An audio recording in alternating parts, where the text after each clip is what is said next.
Hello friends, welcome back on mission पढ़ाई। आप सबका इस मेरे यूट्यूब चैनल मिशन पढ़ाई पे बहुत बहुत स्वागत है, अभिनंदन। सो फ्रेंड्स, आज का भी एक इम्पोर्टेंट टॉपिक लेके आया हूँ मैं आपके लिए। बहुत ही मुझे किसी ने बताया कि ये इम्पोर्टेंट टॉपिक समझाने के लिए, तो मैं आपको आज ये इम्पोर्टेंट टॉपिक समझा रहा हूँ। ठीक है, ये मैं जो जहाँ रह रहा हूँ, ये स्थानीय स्तर पर बहुत ही विशिष्ट चीज़ है, उसके बारे में आज को विपरीत तरीके से मैं यहाँ पे आपको सामने बताऊंगा। ठीक है, आज का अपना जो टॉपिक है वो है केराडू मंदिर। देखो, केराडू मंदिर के बारे में आज से संपूर्ण तरह से इस वीडियो में जानकारी दूंगा। ठीक है, और इस वीडियो में आप लगातार बने रहिए ताकि आपको उस मंदिर के बारे में संपूर्ण टॉपिक के बारे में अच्छी तरह जानकारी मिल सके। यह बाड़मेर जो जिले का बहुत ही विशिष्ट पूरा वस्तु विशिष्ट मंदिर है। इससे रिलेटेड एग्जाम में कई क्वेश्चन पूछे जाते हैं। ठीक है, तो इस वीडियो को आप लगातार देखते रहिए, और यदि ये वीडियो आपको अच्छा लगे तो चैनल को लाइक, सब्सक्राइब और शेयर कीजिए। ठीक है, साथ ही बेल आइकन को दबाना ताकि आने वाले ऐसे एजुकेशन रिलेटेड वीडियो मिलते रहे। ठीक है, so friends, let's go on the topic. So friends, सबसे पहले अपने स्थान देखो केराडू मंदिर। देखो, केराडू मंदिर के क्या है, इसके बारे में आज संपूर्ण तरह की जानकारी दूंगा। ठीक है, देखो इस वीडियो में मैं पूरी तरह से केराडू मंदिर के बारे में लगभग ये जो चीजें हैं, first, second, third, fourth and five, मतलब इन 5 चीजों के बारे में मैं चर्चा करूंगा। ये 5 चीजों के बारे में, इस मंदिर के बारे में जो 5 चीजें ये मैं बताऊं। पहली स्थापना, देखो जो केराडू मंदिर, जो ये केराडू मंदिर दिया हुआ है, इसकी स्थापना कैसे की।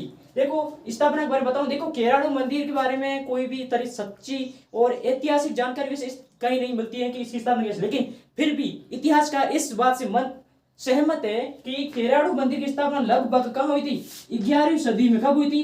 11वीं शताब्दी में परमार वंशीय शासकों द्वारा इसकी स्थापना की गई थी। केराडू मंदिर जो केराडू नगरी थी उस समय, तो इसकी स्थापना 11वीं शताब्दी में परमार वंशीय शासकों द्वारा इसकी स्थापना की गई थी। ये अपन समझ आ गया स्थापना कैसे हुई। इसके बाद आता है, देखो केराडू मंदिर को लगभग 1161 ईस्वी तक इसे क्या कहा जाता था, इसे पहले क्या कहा जाता था, इसे क्या कहता था, किराट कूप कहा जाता। क्या कहा जाता था? किराट कूप।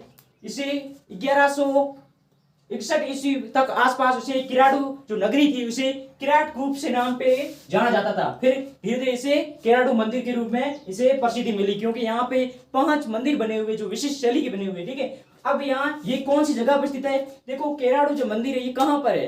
देखो केराडू मंदिर पश्चिमी राजस्थान पर का जो एक महत्वपूर्ण जिला है बाड़मेर। बाड़मेर जिले से लगभग 40 किलोमीटर दूरी पर एक गांव है आत्मा। कौन सा गांव है? आत्मा। इस आत्मा गांव पर ये कौन सा मंदिर स्थित है? केराडू मंदिर स्थित है। इस आत्मा गांव में केराडू मंदिर स्थित है। ठीक है, यह बहुत ही विशिष्ट और बहुत ही भव्य मंदिर है। यदि आप इस मंदिर देखना चाहते हो तो यह बहुत ही विशिष्ट और आपके लिए बहुत ही रोचक जानकारी का यह मंदिर होगा। ठीक है, अब ये कहां पर स्थित है?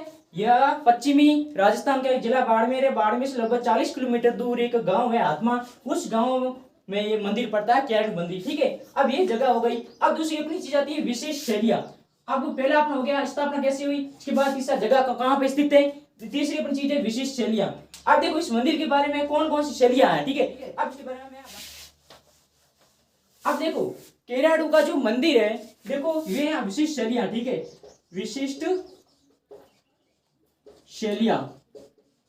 देखो ये जो केराडू का मंदिर है किन किस शैली से बना हुआ है। देखो केराडू मंदिर ये पहले क्या एक विशिष्ट मतलब एक केराडू नगरी थी, फिर इसे केराडू मंदिर के रूप में प्रसिद्धि मिली। ठीक है, अब देखो केराडू जो मंदिर है यहाँ पर कितने मंदिर बने हुए हैं? 5 मंदिर बने हुए। कितने मंदिर बने हुए? 5 मंदिर यहाँ पे बने हुए हैं। ठीक है, 5 मंदिर बने हुए। ये किस मत से संबंधित है? केराडू में जो बने 5 मंदिर है, यह कौन से मत है? 2 मत है। एक है शैव मत, यानी शैव मत। दूसरा कौन सा मत है? दूसरा अपना है वैष्णव मत। ठीक है, यानी शैव मत यानी भगवान शिव जी के, भगवान शिव के यहाँ मंदिर बने हुए हैं। दूसरे भगवान विष्णु के भी यहाँ पे मंदिर बने हुए हैं। ठीक है, तो यहाँ पे किन 2 देवता मंदिर बने हुए हैं? भगवान शिव जी के और भगवान विष्णु के। इसलिए शैव मत और वैष्णव मत से जो ये मंदिर है 5 मंदिर रिलेटेड है। ठीक है, ये चीज हो गई। इसके बाद आता है शैलियां। देखो जो केराडू का जो विशिष्ट मंदिर है इसमें 5 मंदिर बने हुए। ये 5 ही मंदिर गुजरात राज्य के कुछ गुजरात राज्य में विशिष्ट मंदिर बने हुए, उसकी शैलियां लिखी। कौन कौन शैलियां हैं यहाँ पे है? एक है मरु गुज्जर शैली। कौन सी शैली?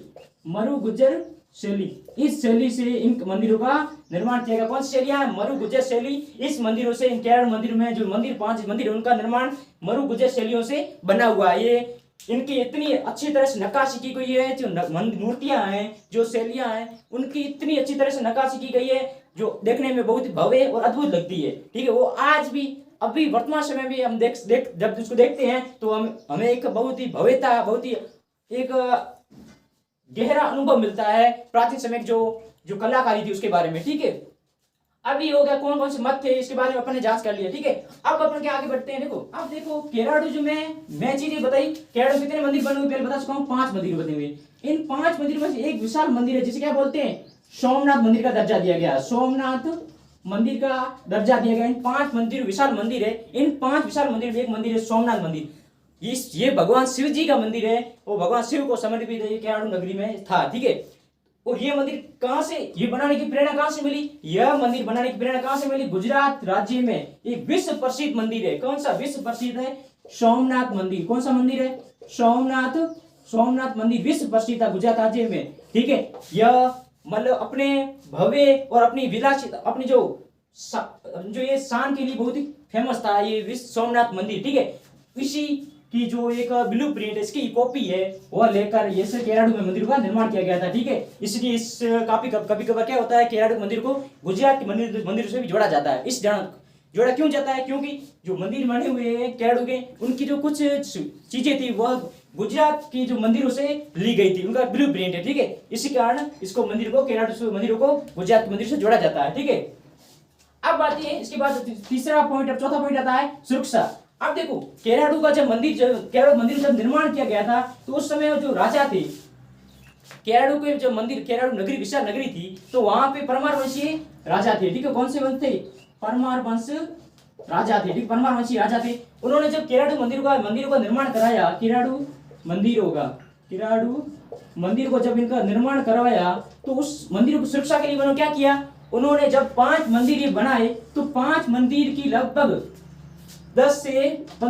5 से 10 फीट की दूरी पर, 5 से 10 फीट की दूरी पर उन्होंने क्या बनाई, एक विशाल खाइया बनाई। क्या बनाई, बड़ी खाइया बनाई, विशाल यानी बड़ी खाइया, ये बड़ी खाइया बनाई है। देख आप आज भी देखना जो केराडू मंदिर बने हुए उनके आसपास देखना कि बड़ी बड़ी खाइया बनी हुई है। वह क्यों बनाई गई थी, क्योंकि उसका प्रमुख उद्देश्य था इन मंदिरों की सुरक्षा। यदि कोई शत्रु इस पर आक्रमण करे तो इन मंदिरों की सुरक्षा की जाती है इन खाइयों के जरिए, इसलिए इन खाइयों का निर्माण किया गया था। ठीक है, ये इसके बाद अपन सुरक्षा आ गई इसलिए किया गया। ठीक है, देखो पहले क्या होता था, केराडू मंदिर जब ये निर्माण किया गया, आज वर्तमान टाइम में यह पूरा गवर्नमेंट के अंदर में, और गवर्नमेंट इस पर पूरा तरीके से संरक्षण गवर्नमेंट जो पूरी तरह से इसका संरक्षण कर रही है। ठीक है, और इसके यदि आप इसका घूमना चाहते हो तो छात्रों के लिए लगभग 20 रुपए यहाँ पे फीस लगती है, और जो यदि आप एक वयस्क नागरिक हो तो उसके लिए आपको 50 रुपए यहाँ पे एंट्री फीस आपको लगेगी। ठीक है, ये इतनी बिल्कुल फीस है। और इसके बाद अपनी आती है, अब क्यों बदला खंडर में।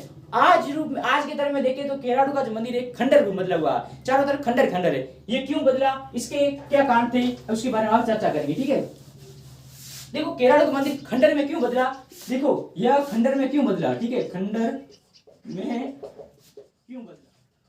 अब देखो केराडू का मंदिर जहाँ खंडर जो बड़े बड़े खंडर पत्थरों के रूप में क्यों बदल गया, वहां पे कोई लोग क्यों नहीं रहते, क्यों, इसका प्रमुख कारण है। देखो ये इतिहास में ये बताया जाता है, इतिहास ये कहता है कि मोहम्मद गोरी का आक्रमण, कौन सा, मोहम्मद गोरी का आक्रमण। ठीक है, देखो मोहम्मद गोरी कौन था, एक अफगान सेनापति था जिसने भारत पर आकर आक्रमण किया, भारत उसने आकर शासन किया। उसने क्या किया, 1025 ईस्वी में, कब 1025 ईस्वी में गुजरात के सोमनाथ मंदिर पर आक्रमण किया था। ठीक है, गुजरात के सोमनाथ मंदिर पर 1025 ईस्वी में मोहम्मद गौरी ने आक्रमण किया, उसकी जो भव्यता थी उसने नष्ट की। जब ये मोहम्मद गौरी आक्रमण करके गुजरात के जो सोमनाथ मंदिर था उस पर आक्रमण कर जा रहा था, तो उसे इस केराडू मंदिर के बारे में थोड़ी जानकारी मिली। उसे पता चला कि वहां इस जगह एक ऐसा मंदिर, भव्य मंदिर है जो अपनी भव्यता के लिए, अपनी शान के लिए जाना जाता है। तो उस समय मोहम्मद गौरी अपना रूट बदलकर कहाँ आ गया, या केराडू मंदिर में आ गया, और उसने केराडू मंदिर का मतलब उसको काफी तरह लूटा, उसने इस मंदिर को तोड़ा फोड़ा, यह इतिहास कहते हैं। इस कारण भी यह खंडर बदल गया जो आज भी देखने को मिलता है। दूसरा कारण ये बताया जाता है, दूसरा कारण एक साधु का श्राप। ठीक है, एक साधु का श्राप, ठीक है, अब देखो दूसरा कारण ये है, जो देखो इतिहास में कुछ ऐसी कथा मिलती है कि जिसके तहत केराड़ू मंदिर एक खंडर मुद्रा एक साधु से जोड़ा जाता है। कहा जाता है कि एक बार एक साधु बहुत ज्ञानी थे, तो वो घूमने के लिए विश्व पूरा घूमने के लिए आए थे। वो तो वहां एक दिन वो क्या हुए, केरल मंदिर में, केरल नगरी में आ गई, और उन्होंने वो आके अपने शिष्यों को यहाँ छोड़ के वो खुद आगे भ्रमण के लिए निकल गए। तो कुछ दिन बाद जब वो साधु वापस आया तो उन्होंने देखा कि उनके शिष्यों को किसी प्रकार की सेवा नहीं की गई। शिष्य बीमार पड़े थे, उनकी किसी ने सेवा नहीं की। एक कुंवारी महिला थी, उसको छोड़कर बाकी किसी ने सेवा नहीं की। तो साधु थे, तो बहुत ही मतलब उनको बहुत ही समस्या हुई, और उन्हें वह बहुत ही नाराज हो गई कि जहां पर मानव जाति का कोई सम्मान नहीं होता, जहां पर कोई परोपकार की भावना नहीं होती, जहां कोई दया का भाव ना हो, वहां पे मानव जाति का निवास होना ही नहीं चाहिए। इस कारण उन्होंने एक श्राप दिया कि यह नगरी है पूरी खंडर के रूप में तब्दील हो जाएगी। और कहा जाता है कि उस कुंभार ने जब उसने सेवा की थी, उसको कहा था कि यदि आप शाम होने से पहले, सूर्य ढलने से पहले आप नगरी को छोड़कर चला जाना और पीछे मुड़कर कभी देखना मत। लेकिन उसने भी जो जब रवाना हुई तो उसने पीछे मुड़कर देखा और वह एक खंडर में तब्दील हो गई। और आज कहा जाता है कि उसी साधु के कारण वह पूरी नगरी, केरल नगरी, वह खंडर के रूप में तब्दील हो गई है। लेकिन इतिहास इन तथ्यों के सारे हमें ये जानकारी देता है। लेकिन परंतु वास्तव में आज हम देखें तो केरल का मंदिर एक खंडर के रूप में बदला हुआ है। चारों मूर्तियां टूटी फूटी हुई है, पता नहीं इसका क्या कारण हो सकता है, परंतु इतिहास ये कारण बताता है इसी के कारण एक खंडर मंदिर है, खंडर के रूप में बदला था। ठीक है। और केरल का मंदिर जो है यह बाड़मेर जिले में हाथमा गांव के अंदर पड़ता है। ठीक है। और यह बहुत ही भव्य और शानदार मंदिर है। यदि आप इस मंदिर घूमना चाहते हो तो यह बाड़मेर जिले के हाथमा गांव में पड़ता है। ठीक है। आप इस मंदिर का अवश्य ही भ्रमण कीजिए। बहुत ही प्राचीन समय की जो भव्यता है, प्राचीन समय की जो शान है, प्राचीन समय की जो कलाकारी, इसको आप अद्भुत रूप से देख सकते हो। ठीक है। और यदि आपको ये जो वीडियो अच्छा लगा तो इस चैनल को लाइक सब्सक्राइब शेयर करना और अंत समय तक इस चैनल पर बने रहना। आपको ऐसी एजुकेशन रिलेटेड और बहुत इंपॉर्टेंट जानकारी मिलती रहेगी।